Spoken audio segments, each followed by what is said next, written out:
Welcome to a deep dive that'll definitely change how you think about your favorite pastime. That's right. We're going to explore how video games Exactly. are infiltrating the business world. That's an exciting way to put it, and it's something that David Edery and Ethan Mollick Yep. explored in their book Changing the Game. And Yeah. prepare to be surprised, Right? because this isn't about kids and consoles anymore. It's Right. about marketing strategy, Oh, wow. training programs, even the future of work itself. Okay, so first let's tackle marketing. Okay. How are companies using games to reach consumers in ways that, like, traditional ads just can't? Well, they're tapping into the interactive nature of games to create experiences that stick with consumers long after they've seen a billboard or a TV spot.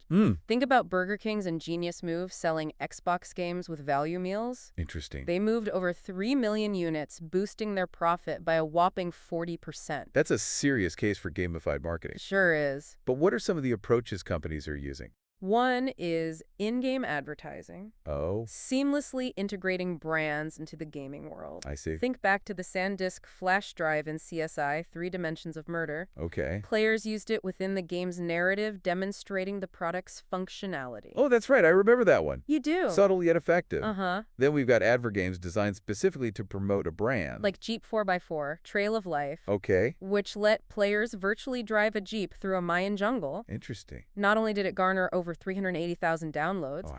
but it reinforced Jeep's image of adventure and capability. A smart way to showcase brand values. Yeah. And then there are adverworlds. Right. Virtual spaces created for brand engagement. MTVN was ahead of the curve with their virtual versions of shows like Laguna Beach, offering fans a way to connect and interact within the world of their favorite programs. It seems like each approach caters to our growing desire for interactive experiences. Yeah. We don't just want to be told about a brand, we want to experience it. Precisely. And that desire for interaction is also transforming the landscape of employee training. That's right. We're talking about using games to make learning more engaging and effective.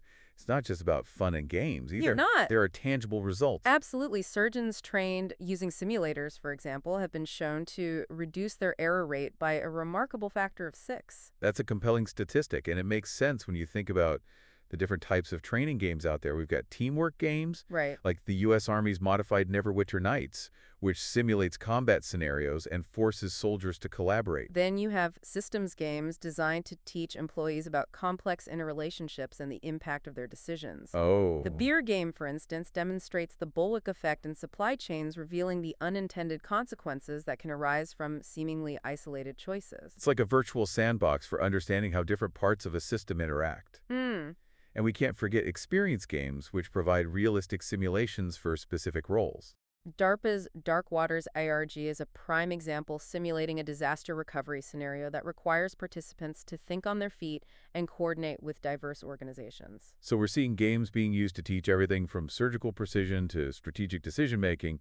But how are companies using games to attract and evaluate potential employees? That's where recruiting games come in. Okay. These games can showcase company culture, assess skills, and even filter candidates based on their performance and decision-making within the game. The U.S. Army's America's Army, for example, has been incredibly successful at attracting recruits by offering a glimpse into the life of a soldier. It's a prime example of how a game can generate interest in a particular career path by providing a taste of what the work actually entails.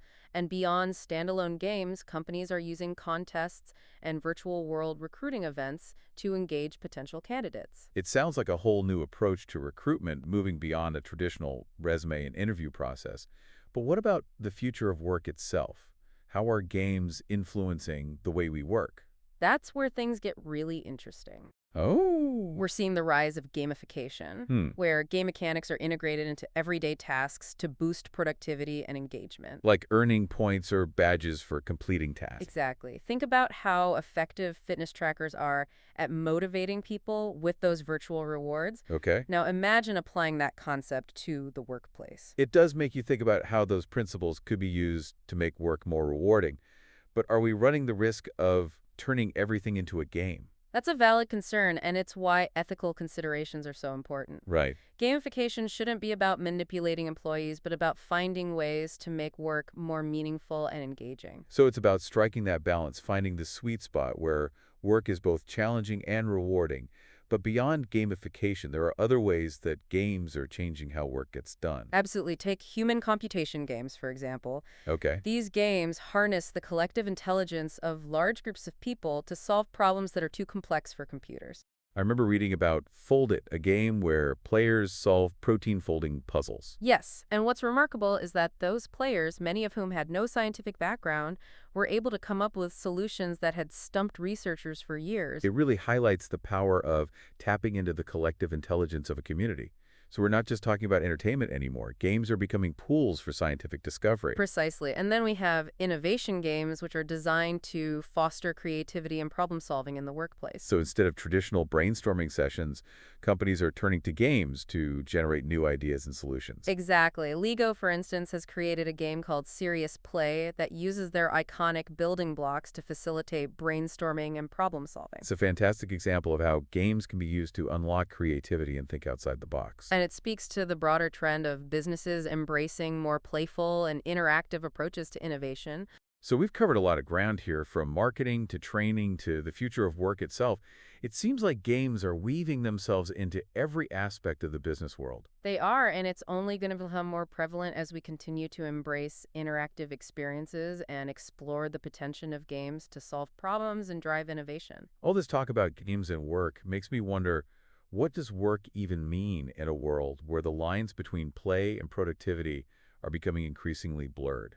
That's an insightful question, and it's one that we'll continue to explore as we delve deeper into the evolving relationship between games and the business world. So get ready to level up your understanding of this dynamic landscape, because our deep dive is just getting started. It really is a question worth thinking about as we sort of embrace this fusion of work and play. Yeah. We're challenging these traditional notions of what it means to be productive and engaged. And the book highlights how game companies have really been pioneers Mm-hmm.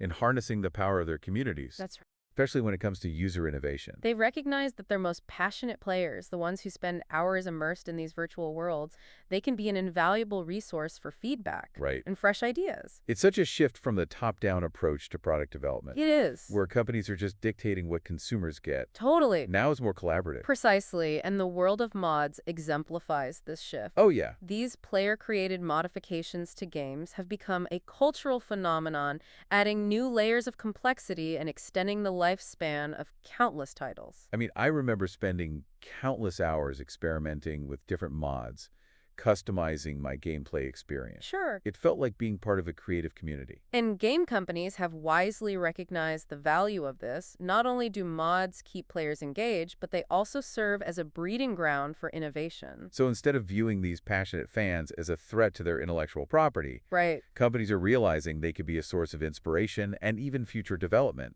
It's a symbiotic relationship. Players get to express their creativity and contribute to the games they adore, while companies gain valuable insights and a constantly evolving pool of content. But managing these communities presents its own unique set of challenges, doesn't it? Indeed, companies need to strike a delicate balance. They must be receptive to feedback, foster a sense of shared ownership, and ensure the community remains healthy and productive. It's about building trust and showing genuine appreciation for the community's contributions. Absolutely, and as we delve deeper into this realm of user innovation, Yeah, we encounter fascinating parallels in the business world. that's right. Companies in various industries are now tapping into the collective wisdom of their customers to improve products and services. Think about online platforms that encourage user reviews, feedback forums, and even open source development models. It's like a democratization of innovation, It is. empowering customers to play an active role in shaping the products they use. Precisely. And this shift towards user-centric innovation is closely intertwined with the trends we've been discussing: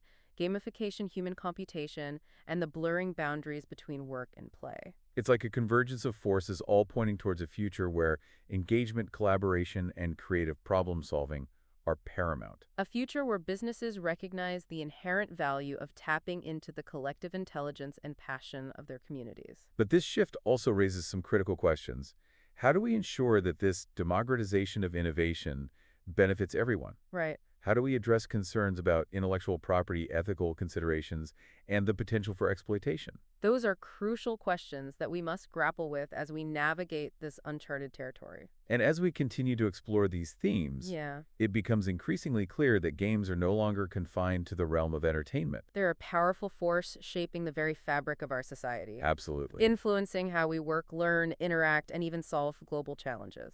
Which brings us to the fascinating realm of games for good, using this medium to address some of the world's most pressing issues. It's a movement gaining momentum driven by the belief that games can be a catalyst for positive change. So how are games being harnessed to tackle issues like poverty, climate change, or global conflict? One approach is creating games that raise awareness and foster empathy. Climate Challenge, for instance, puts players in the role of a world leader tasked with addressing the complexities of climate change. It's a powerful way to help people grasp the magnitude of the issue and understand the potential consequences of our actions. And beyond awareness raising, we're seeing games that actively contribute to solving real-world problems. Okay. Take Eternae, a puzzle game where players design RNA molecules. RNA, that's the molecule responsible for carrying genetic information, right? Correct. And what's extraordinary about the Eternae is that the most successful player-designed molecules are actually synthesized in a laboratory. Wow. It's a remarkable example of crowdsourced scientific research leveraging the collective ingenuity of gamers to make tangible contributions to the field of biotechnology. And this is just the tip of the iceberg. We're witnessing the emergence of games designed to fight poverty, promote peace, and address a wide range of social and environmental issues. It's truly inspiring to see the power of games being harnessed for good. It challenges us to think about the potential of this medium beyond entertainment. It's a testament to the multifaceted nature of games, capable of not only engaging us, but also inspiring us to collaborate and make a positive impact on the world. So as we reflect on this multifaceted landscape of games and business, it becomes clear that we're witnessing a profound transformation. It's a transformation fueled by a convergence of technological advancements, evolving consumer behaviors, and a growing recognition of the power of play. We're moving towards a future where the lines between work and play continue to blur, where innovation is driven by collaboration and user engagement, and where games hold the potential to address some of humanity's most pressing challenges. And as we embark on this exciting journey, it's imperative that we remain mindful of the ethical considerations, the potential pitfalls, and the importance of harnessing this power responsibly. So let's embrace the transformative potential of games, while recognizing the need for thoughtful dialogue, ethical frameworks, and a commitment to using this incredible medium for good. I mean, it's amazing to consider all the effects of this stuff. Like, Yes. we've been discussing how games are reshaping marketing and training, and even how we think about work itself. Absolutely. So as we kind of wrap up our deep dive into all this, Right. maybe we can try to go over some of the key takeaways I like that. for our listeners. Okay. Give them a sort of roadmap for how to think about all this. Okay. I like it, a 10-point summary to equip them with insights and actionable knowledge. Love it. Where should we start? Well, first, the rise of interactive experiences is really paramount. Okay. Consumers, especially younger generations, they crave engagement Right. and active participation. For sure.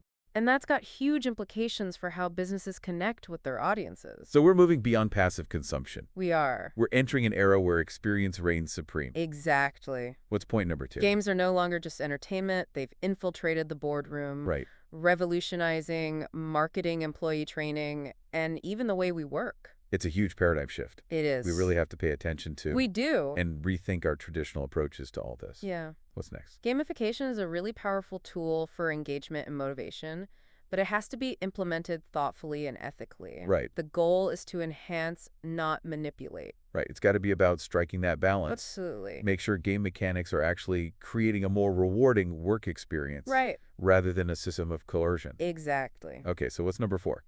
Human computation games demonstrate the power of collective intelligence. By harnessing the cognitive abilities of a global community, we can tackle challenges that have stumped even the most sophisticated algorithms. So it really shows how much ingenuity and problem solving is out there. It does. Just waiting to be unlocked through the right platforms. Absolutely. Okay, what's next? User innovation communities are transforming the landscape of product development. Okay. By embracing the creativity and passion of their most dedicated users, companies can unlock a wealth of insights and drive continuous improvement. So it's all about building those relationships It is. between the creators and the consumers. Yeah.